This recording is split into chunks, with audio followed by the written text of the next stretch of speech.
বিসমিল্লাহ রহমানির রাহিম। আসসালামু আলাইকুম। ভিডিওটা কেউ ধাক্কা দিয়ে চলে যাবেন না। আজকে আমি সবার কাছে একটা অনুরোধ নিয়ে আসছি। আশা করি সবাই আমার কথাটা শুনবেন। বন্ধুরা, আমি এই ভিডিও চ্যানেলটা খুলছি অনেক দিন হয়েছে, কিন্তু এখনও মনেটাইজেশনটা চালু করতে পারিনি। মনেটাইজেশন চালু করতে হলে 1 বছরের ভিতরে 1000 সাবস্ক্রাইবার ও 4000 ঘন্টা করতে হয়। তো আমি মাঝখান দিয়ে অসুস্থ থাকার কারণে আমার ওয়াচ টাইমটা পূরণ হয় নাই।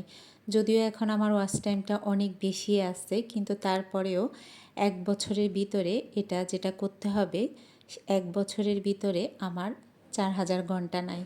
যদি আপনারা সবাই আমাকে একটু হলেও হেল্প করেন, তাহলে আমি আমার মনেটাইজেশনটা চালু করতে পারবো। আমার অনেক বড় উপকার হবে। বন্ধুরা, এই ভিডিওটা একটু দেখলে আপনাদের কোনো ক্ষতি হবে না, তবে আমার জন্য অনেক উপকার হবে। যদি আপনাদের একটুও মানবতা থাকে, দয়া থাকে, তাহলে দয়া করে আমার এই ভিডিওটাকে একটু বেশি বেশি শেয়ার করে আমার চ্যানেলটাকে মনেটাইজেশন চালু করতে আমাকে সাহায্য করুন। আমি আজকে এই ভিডিওতে সবার কাছে হাত জোড় করে সাহায্য চাচ্ছি। আশা করছি আপনাদের দয়া হবে, আপনারা একটু হলেও আমাকে হেল্প করবেন। আমি আজকে এখানে একটা পুডিংয়ের রেসিপি নিয়ে আসছি। গরমের মধ্যে ঠান্ডা ঠান্ডা পুডিংটা খেতে অনেক বেশি ভালো লাগে। দেখুন বন্ধুরা, আমি এখানে 2টা ডিম চিনি নিয়ে একটু ভ্যানিলা এসেন্স দিয়ে এটাকে ভালো করে ফেটিয়ে নিচ্ছি। খুব সহজেই পুডিং তৈরি যে কেউই তৈরি করতে পারবে। এটাকে ভালো করে ফেটিয়ে নিলেই হয়ে যাবে। বন্ধুরা, অনেকে ভিডিওতে অনেক গোপন টিপস রেখে দেয়, যেটা বলে না, যার কারণে অনেকেরই প্রবলেম হচ্ছে।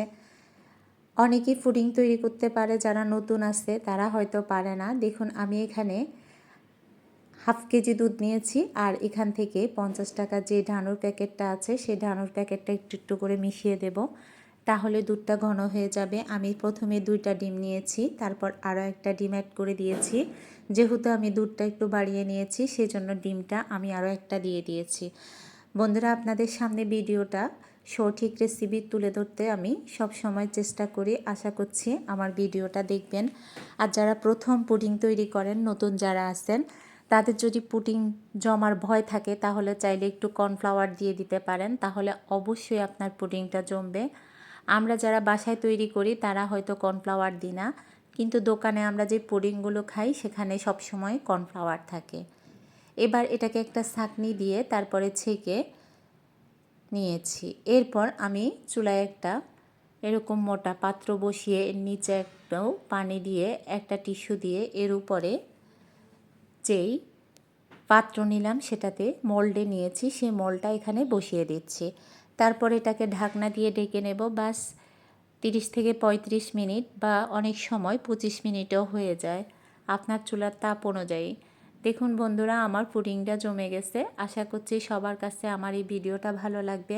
আপনাদের কাছে আমি যে অনুরোধটা নিয়ে আসছি, যদি আপনারা দয়া করেন, তাহলে অবশ্যই আমি আমার চ্যানেলটার মনেটাইজেশনটা চালু করতে পারবো। বন্ধুরা, আমরা যদি একজন একজনকে হেল্প করি, তাহলে সবাই এগিয়ে যেতে পারবো। আপনারা যারা আমার কাছে যদি আমার চ্যানেলটা দেখে আমার এই উপকারটা করেন, আমি সবার কাছে কৃতজ্ঞ থাকব। এবার দেখুন, এটাকে চারপাশ থেকে এভাবে ছাড়িয়ে নিলেই হয়ে যাবে। আমার হয়তো মাইক্রোফোন নাই, আশেপাশের প্লেসগুলো সুন্দর না। যাদের আশেপাশের প্লেস সুন্দর, যাদের টাকা পয়সা আছে বা যারা জিনিসপত্র কিনেছেন, তাদের হয়তো ভিডিওটা সুন্দর হয়। আমার হয়তো ভিডিও প্লেস সুন্দর না, আমি মাইক্রোফোন ছাড়া কথা বলি, এডিটিং সুন্দর না, সেজন্য সবার কাছে ভালো না লাগতে পারে। কিন্তু আমি যে রেসিপিটা দেখাই, এখানে কোনো ভুল নাই। আশা করছি আপনাদের ভালো লাগবে। বন্ধুরা দেখুন, বাহিরের আলোতে কি সুন্দর টুকটুকে লাল কালারটা দেখা যাচ্ছে। আমি যখন ভিতরে ঢুকাবো, কালারটা একটু চেঞ্জ হয়ে যাবে। দেখুন, এটা হচ্ছে ভিতরের লাইটের আলোর মধ্যে কালারটা। আমি আপনাদেরকে বোঝার জন্য পুরাটাই বলে দিচ্ছি। এবার এটাকে আমি কেটে দেখাচ্ছি। আশা করছি বন্ধুরা আপনারা আমার পাশেই থাকবেন। দেখুন কতটা সুন্দর হয়েছে।